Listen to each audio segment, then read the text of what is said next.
एक बार की बात है, एक गांव में एक सेठ जी ने एक बहुत बड़ा मंदिर बनवाया। मंदिर जब बनके तैयार हुआ तो बहुत लोग मंदिर में दर्शन के लिए पहुंचने लगे। बढ़ती संख्या को देख सेठ जी ने मंदिर में ही श्रद्धालुओं के लिए भोजन और ठहरने की व्यवस्था का प्रबंध किया। लेकिन जल्दी ही उन्हें एक ऐसे व्यक्ति की आवश्यकता हुई जो मंदिर में इन सभी व्यवस्थाओं को देख रेख कर सके और मंदिर में व्यवस्था बनाए रखे। अगले ही दिन उन्होंने मंदिर के बाहर एक व्यवस्थापक के लिए सूचना लगा दिया। सूचना को देख सेठ जी के पास कई लोग आने लगे। लोगों को पता था कि यदि मंदिर में व्यवस्थापक का काम मिल जाएगा तो वेतन बहुत अच्छा मिलेगा। लेकिन सेठ जी सभी से मिलने के बाद उन्हें लौटा देते और सभी से यही कहते कि मुझे इस काम के लिए एक योग्य व्यक्ति चाहिए जो मंदिर की सही से देखरेख कर सके। बहुत लोग चयनित नहीं होने के कारण सेठ जी को मन ही मन गालियां देते। कुछ लोग उन्हें मूर्ख बोलते और पागल बोल देते थे। लेकिन सेठ जी किसी की बात पर ध्यान नहीं देते और मंदिर के व्यवस्थापक के लिए एक योग्य व्यक्ति की खोज में लगे रहते। एक दिन सेठ जी टहल रहे थे और मंदिर की तरफ आने जाने वाले दर्शनार्थियों को देख रहे थे। तभी एक बहुत गरीब व्यक्ति मंदिर में भगवान के दर्शन के लिए आया। सेठ जी उसे बहुत ध्यान से देख रहे थे। वह बहुत गरीब था लेकिन पढ़ा लिखा मालूम लग रहा था।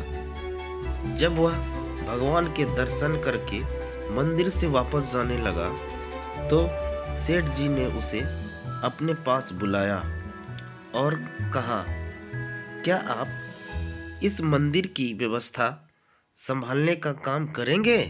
सेठ जी की बात को सुनकर वह काफी आश्चर्य में पड़ गया और हाथ जोड़ते हुए बोला, सेठ जी, मैं तो गरीब आदमी हूँ और पढ़ा लिखा भी नहीं हूँ। इतने बड़े मंदिर का प्रबंधन कैसे संभाल लूँगा? सेठ जी ने मुस्कुराते हुए कहा, मुझे मंदिर की व्यवस्था के लिए कोई विद्वान पुरुष नहीं चाहिए। मैं तो किसी योग्य व्यक्ति को इस मंदिर के प्रबंधन का काम सौंपना चाहता हूँ। लेकिन इतने सारे श्रद्धालुओं में आपने मुझे ही योग्य व्यक्ति क्यों माना? उसने आश्चर्य से पूछा। सेठ जी बोले, मैं जानता हूँ कि आप एक योग्य व्यक्ति हैं, क्योंकि मंदिर के रास्ते में मैंने कई दिनों पहले एक ईंट का टुकड़ा गाड़ा था जिसका एक कोना ऊपर निकल आया था। मैं कई दिनों से देख रहा था कि उस ईंट के टुकड़े से कई लोगों को ठोकर खाकर गिर भी जाते थे, लेकिन किसी ने भी उस ईंट के टुकड़े को वहां से हटाने की नहीं सोची। मैं देख रहा था आप मजदूर से फवारा लेकर आए और उस टुकड़े को खोदकर वहां की भूमि को समतल कर दी। सेठ जी की बात सुनकर उस व्यक्ति ने कहा, मैंने कोई महान कार्य नहीं किया। दूसरे के बारे में सोचना और रास्ते में आने वाली दुविधाओं को दूर करना तो हर मनुष्य का कर्तव्य होता है। मैं तो बस वही किया जो मेरा कर्तव्य था। सेठ जी ने मुस्कुराते हुए कहा, अपने कर्तव्य को जानने और उनका पालन करने वाला ही योग्य व्यक्ति होता है। दोस्तों, हमें मालूम है आपको यह कहानी काफ़ी पसंद आई होगी। यदि आपको यह कहानी पसंद आई है तो प्लीज़ मेरे चैनल को लाइक करें, कमेंट करें और शेयर करें। और यदि मेरे चैनल पर नए हैं तो सब्सक्राइब ज़रूर करें। Thank you.